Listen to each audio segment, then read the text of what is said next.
Umabot naman sa 1,000 punong kahoy ang naitanim ng mga volunteers na ginanap sa Balaan Shrine Barangay, Aklan, Nasipit, Agusan del Norte. Ating alamin ang ulat na ito mula kay Marivic Ya. Umabot nga sa 1,000 punong kahoy ang naitanim dito sa bayan ng Nasipit, Agusan del Norte sa pakikiisa ng mga volunteers sa 131 Nation, nationwide tree planting activity na inisyatibo ni Pastor Apollo Sikibuloy. Ang Balaan Shrine ang isa sa magandang tourist attraction ng bayan ng Nasipit na matatagpuan sa Barangay Aklan. Ito rin ang itinuring na tahanan ng mga wildlife gaya ng usa o deer. Ngunit sa nakalipas na mga taon, naging kaingin na ito dahil sa pag-aabuso ng mga tao sa kalikasan. Isa sa malaking hamon ngayon ng lokal na pamahalaan ng Nasipit kung papaano ito muling pagandahin at i-develop upang isa sa maging tourist spot ng kanilang lugar.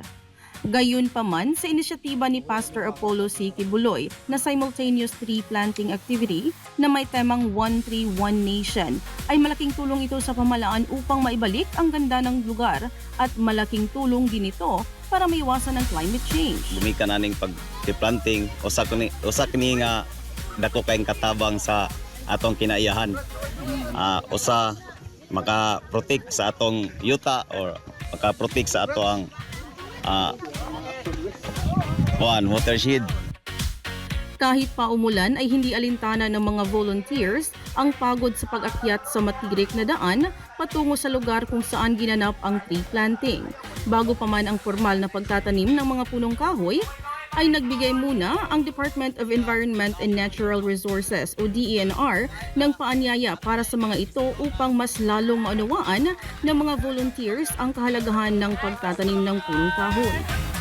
Grabe ka overwhelm o kanang medyo makapawala po siya stress, then kanang nindot kayo ang feelings na makatanom og laghan ng mga trees, labi na diri sa kanang nga upaw na nabukid.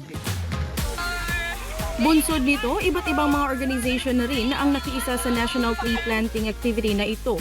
Isa na nga rito ang Sunshine Philippine Movement at Keepers Club International.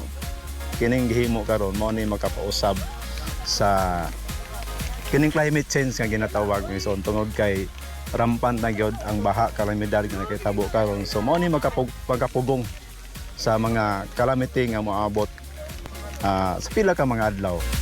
From the Keepers Club, International Caraga Region, dako kaya mo pagpasalamat kay Pastor Apollo Sikibuloy tungod sa dakong pribilehiyo nga isa kami nga nahimong volunteer aning activity sa tree planting nga gi-implement nationwide. O kini makita namo nga nahimo kaming katabang nga ma-restore ang nature. Sa nasabing aktibidad ay nakiisa rin ang 402nd Infantry Brigade Philippine Army. Ang masasabi ko po dito ay isa tong napakagandang proyekto sa grupong ito at ini-encourage po namin yung mga kabataan at yung mga iba pang mga grupo na sana suportahan ninyo tong ganitong activity. Lubos ang pasasalamat ng mga opisyales ng Barangay Aklan kay Pastor Apollo Sikibuloy sa ginawang tree planting activity sa kanilang barangay. Dahil malaking tulong ito sa Balaan Shrine na maibalik ang dating ganda ng nasabing lugar, dagdag pa ang pangangalaga sa inang kalikasan upang maiwasan ang climate change. Mapasalamaton kay mi ang Barangay Council, pangluhan sa mong punong Barangay Fernando P. Vicente. Nagpasalamat gid mi sa inyo, sir. Nga kauban mo namo sa among pagpalambo ani nga lugar kay kini i-identify naman gid mi as one of tourist spot pohon. Then ang atong LGU sa Nasipit gahing gyud og pundo para ma-develop. Then isa pud ni ang among gipanangkamutan nga malabanan gid nato ang climate change. Matapos ang matagumpay na tree planting na ito ay asahan na marami pang makikiisa na volunteers mula sa iba't ibang organization na magmumula dito sa lugar ng Caraga. Mula dito sa Agusan del Norte, ako si Marivic Yap, ang iyong citizen correspondent para sa Diyos at Pilipinas kong mahal, SM9 News.